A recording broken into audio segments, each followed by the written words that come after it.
Hello friends, welcome to Engineering Funda family. In this video, I will solve one very interesting problem based on root locus plot. In my last video, I have explained rules of root locus plot. In this video, I will solve one comprehensive question based on root locus plot. So here in question, we need to identify root locus plot for a unity feedback system with system gain g of s is equals to k divided by s plus 2. So for this system, we need to identify root locus plot. So in first step, we need to identify loci. Loci means total number of lines. See, we can identify total number of lines based on poles and zeros. If you observe this transfer function, then roots of denominator explains poles. So here we have one pole at s is equals to 0 and we have second pole at s is equals to minus 2, and here we don't have any zeros, right? So total number of poles are p, and that is 2, and we have total number of zeros, that is z, and that is 0, right? Number of loci, that is maximum of pole and 0. Here poles are 2 and zeros are 0, so total loci, that will be maximum of this 2, that is 2, right? Now let me plot these poles in this S-plane. So here in S-plane on horizontal axis we have real value and on vertical axis we have imaginary value, right? See, one pole that is there at origin, right? So here let me plot that pole over here that is there at origin, and second pole that is there at minus 2. Let us assume here we have minus 2, right? So here we have second pole. Now in second step, we need to identify asymptotes, right? You see here we have two poles. Always remember, line will emerge from the poles and it will go towards zeros or asymptotes, right? Here we don't have any zeros, so but obviously two lines that is getting emerged. So where it will go? It will go towards zeros. If zeros are not there, then it will go towards asymptotes, right? So here we need to identify asymptotes as we don't have any zeros. See, number of asymptotes, if you say that is x, then that will be total number of poles minus total number of zeros. So that is 2 over here. So we have two asymptotes, right? If you have two asymptotes, then you need to identify angle of asymptotes and centroid of asymptotes. So here, first of all, I will explain you calculation of angle of asymptotes.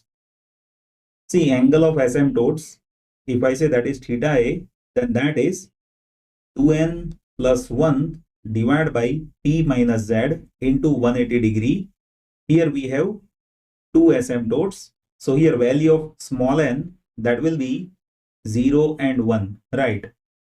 Now if you place n is equals to 0 over here, then in numerator we have 1 divided by p minus z, that is 2. So 1 by 2 into 180 degree means first asymptote that will be there at 90 degree, and if you place n is equals to 1 in this, then 3 by 2 into 180 degree, that will be 270 degree, right? So now we have angle of asymptotes, that is 90 degree and 270 degree. Now we need to identify centroid of asymptotes. See, centroid of asymptotes, if I say that is sigma c, then that is summation of real parts of poles minus summation of real parts of zeros divided by p minus z. So here we need to see real parts of poles and real parts of zeros.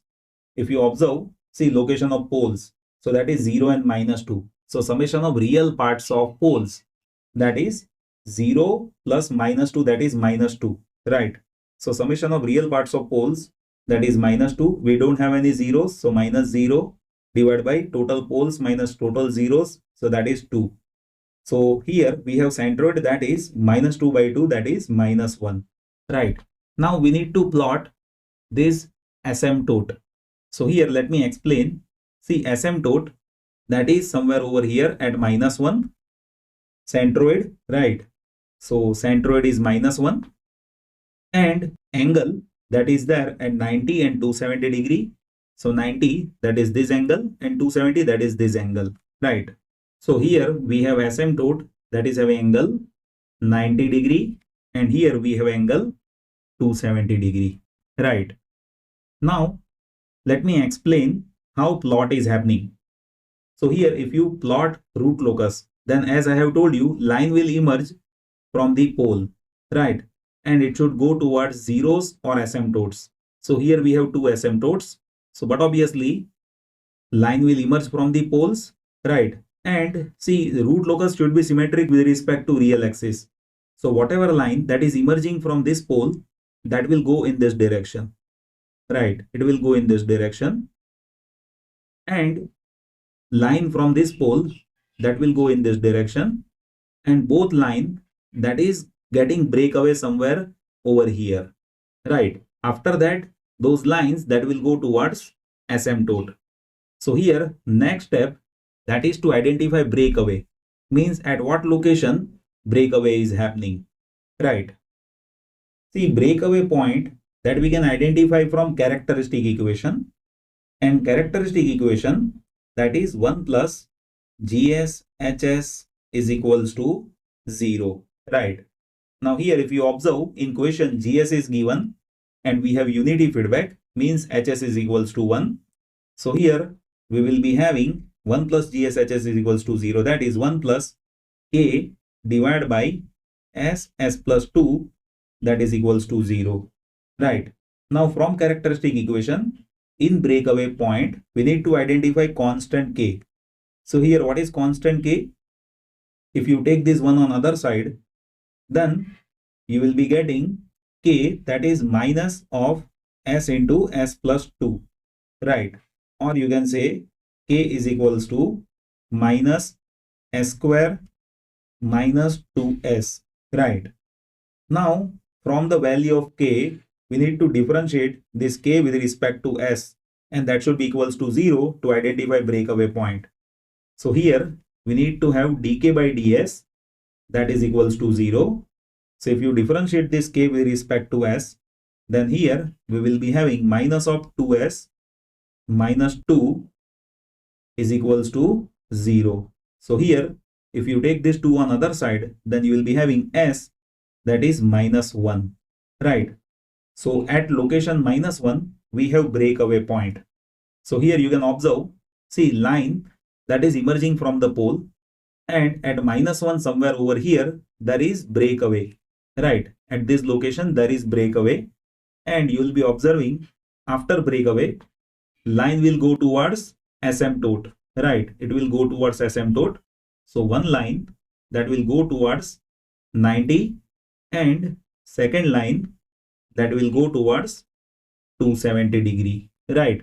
Now in this plot, you don't need to identify angle of departure as well as intersection to imaginary axis. Why? The reason is it is quite clear over here. If breakaway is happening over here, then it will go towards asymptote over here. So this line means this root locus that will never intersect to imaginary axis, as well as you don't need to identify angle of departure as well, right? So these are the basics that you need to keep in your mind to plot root locus. There are few more complex problems that I'll be explaining in future coming videos. Thank you so much for watching this video.